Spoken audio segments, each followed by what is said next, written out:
Morning to you. Leslie Wolf. All right, on screen, guys. Call for number one.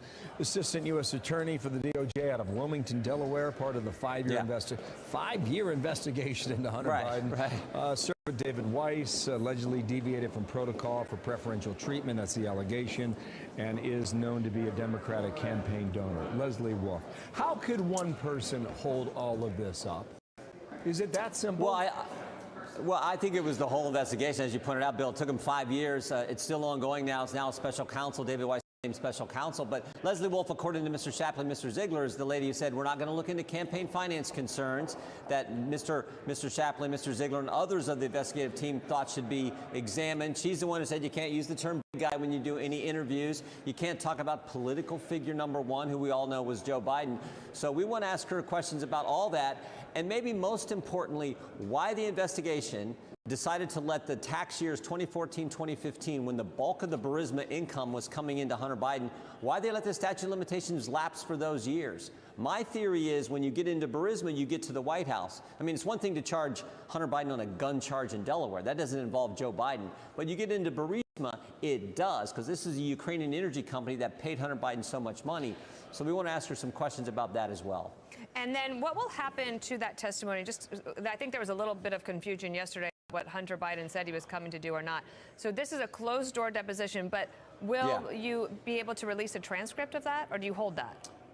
You hold those transcripts. We will release them at some point, but you don't want to release it until you've interviewed everyone else, because you release it, there's sort of a template that the next witness who you want to bring in has for what questions are coming. So typical investigations, you do these depositions behind closed doors. There's a transcript obviously developed. And then at some point you release a transcript, you do a report. But in an impeachment inquiry, there will be some kind of report, obviously, at some point if we decide to move to articles of impeachment. You mentioned these years, 2014 and 2015.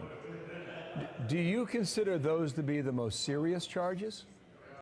Yeah, because I think the theory of this case is, I think it's an old story. You got a politician who does certain things, those actions benefit his family financially, and then there's an effort to conceal it. Yeah, I think the effort to cover and conceal it was, the way David Weiss and Leslie Wolf handled this investigation. But if you really go back to the start, it's Hunter Biden's involvement with Burisma. I say this all the time. There are four fundamental facts here.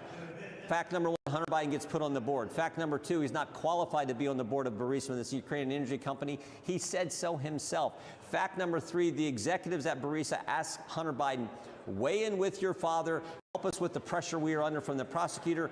Key fact number four is Joe Biden goes to Ukraine just 3 days after he gets that request and conditions the funding of Ukraine that's already been approved on the firing of that very prosecutor who's applying the pressure to the company that Hunter Biden sits on the board of. Those facts are, I think, clear as could be, and that is sort of the pattern. This is when it's all started. And then you have the actions, of course, with David Weiss and the Justice Department and how they left those key tax years out of any charging, even though Mr. Ziegler, Mr. Shapley, and the rest of the investigative team thought they should have been charged. Yesterday, when Hunter Biden went on to Capitol Hill and gave that statement, he used a very specific word. Listen here. Let me state as clearly as I can.